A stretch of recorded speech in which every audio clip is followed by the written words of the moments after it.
BSc part first, paper first inorganic chemistry. Chapter हम पढ़ रहे थे एस ब्लॉक एलिमेंट्स।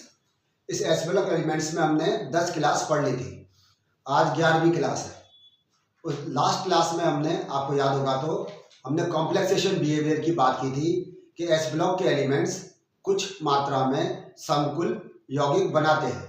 हालांकि वह मात्रा संक्रमण तत्वों की तुलना में या टेंशन एलिमेंट्स की तुलना में काफ़ी कम है, लेकिन फिर भी ये कुछ ऑक्सीजन डोनेटेड लिगेंड्स के साथ में या नाइट्रोजन डोनेटेड लिगेंड्स के साथ में ये कॉम्प्लेक्स बना लेते हैं। आज की क्लास में हम बात करेंगे function of S block elements in biosystem.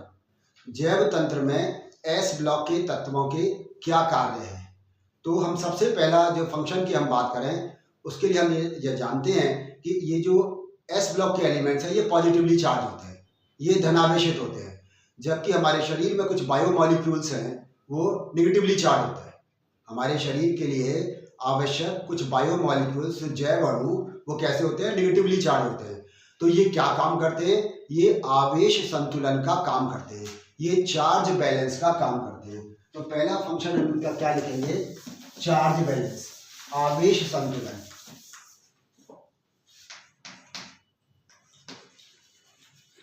Charge balance का काम करते हैं। कैसे करते हैं? जैसे हमने कहा कि ऑर्गेनिक मॉलिक्यूल ये कैसे होते हैं? निगेटिवली चार्ज, ये होते हैं निगेटिवली चार्ज। और ये कैसे है? S block elements, S block elements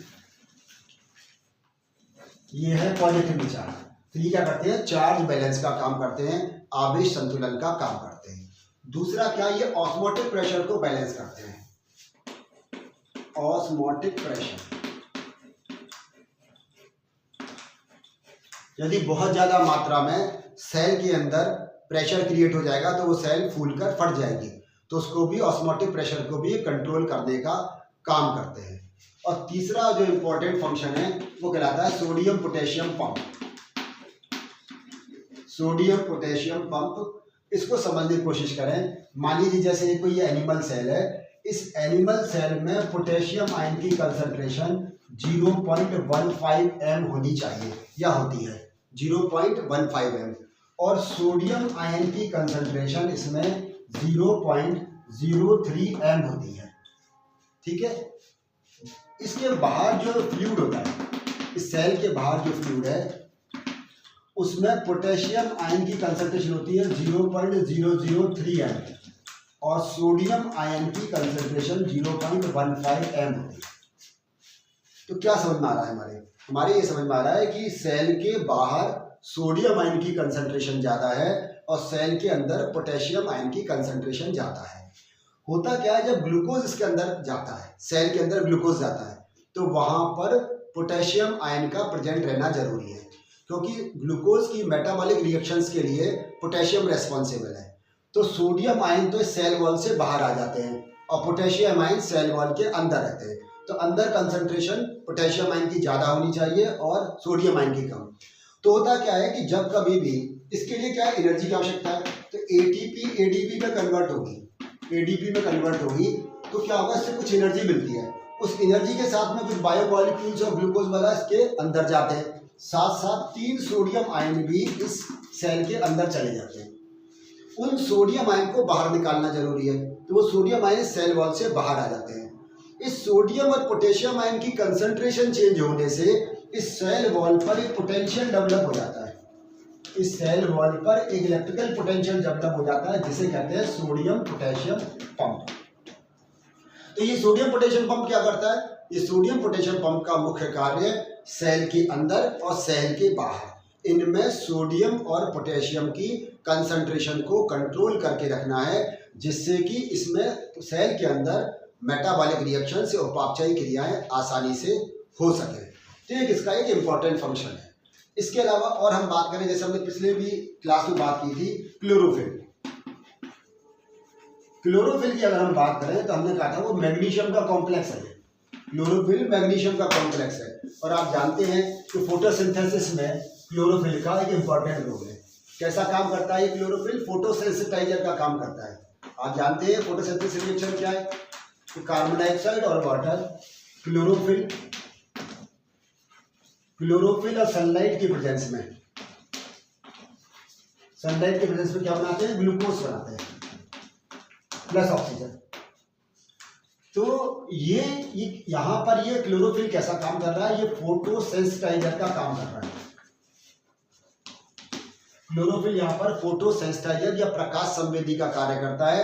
ये निश्चित रेडिएशंस का एब्जॉर्प्शन करता है और उसके बाद ये रिएक्शन आसानी से इसमें संपन्न हो जाती है। उन रेडिएशंस को वो एनर्जी को लेकर किसको देता है, CO2 को, कार्बन डाइऑक्साइड को और H2O को, जो प्रकाश की उपस्थिति में किस में कन्वर्ट करते थे, सो ग्लूकोज में और ऑक्सीजन में। तो यहाँ क्लोरोफिल ये किसका कॉम्प्लेक्स है, ये मैग्नीशियम का कॉम्प्लेक्स है। एक और बात करते हैं, हम जानते हैं बोन्स में हमारे पास में एपेटाइट प्रेजेंट है। एपेटाइट, ये एपेटाइट क्या है, ये कैल्शियम फॉस्फेट है, Ca3PO4 whole twice calcium phosphate. ये बोन्स में, हड्डियों में कैल्शियम फॉस्फेट प्रेजेंट रहता है। तो ये किसका सॉल्ट हो गया, ये कैल्शियम का। इसी प्रकार से एक इनेमल की हम बात करें तो ये क्या है, Ca3PO4 whole twice CaF2 plus calcium fluoride. Calcium phosphate और कैल्शियम फ्लोराइड को इनेमल कहते हैं। ये एग्जाम में कई बार पूछा है, इनेमल का सूत्र बताइए, तो आप लिख दोगे calcium phosphate calcium fluoride Ca3PO4 whole twice CaF2 enamel कहलाता है। दांतों के ऊपर जो सफेद परत चढ़ी रहती है वो इनेमल की होती है, और इनेमल किसके बना है, कैल्शियम फॉस्फेट और कैल्शियम फ्लोराइड से। और ये जो एपेटाइट है वो क्या है, कैल्शियम फॉस्फेट है। तो ये भी हम देख रहे हैं बायोलॉजिकल सिस्टम्स में कैल्शियम का भी बहुत इंपॉर्टेंट रोल है। तो ये जो सारी चीजें हैं बहुत काम आती है। इसके अलावा अगर हम बात करें तो ब्लड क्लॉटिंग में भी कैल्शियम आयन का रोल है। ब्लड क्लॉटिंग में किसमें काम आते हैं, ये कैल्शियम आयन काम आते हैं। तो इस प्रकार से calcium ion, magnesium ion, sodium ion, potassium ion, ये सब हमारे शरीर की डिफरेंट मेटाबॉलिक रिएक्शंस के लिए, हमारे शरीर में फॉस्फेट्स वगैरह के लिए, ये सब के सब बहुत इंपॉर्टेंट रोल अदा करते हैं। तो ये सारे एस ब्लॉक के एलिमेंट्स हमारे जैविक तंत्र में बहुत अधिक उपयोगी हैं। शॉर्ट आंसर्स में से क्वेश्चन आता है, करीब 50-60 शब्दों में इसका उत्तर लिखना होता है। तो इन सब का वर्णन करते हुए आप इसका उत्तर लिख देंगे। धन्यवाद।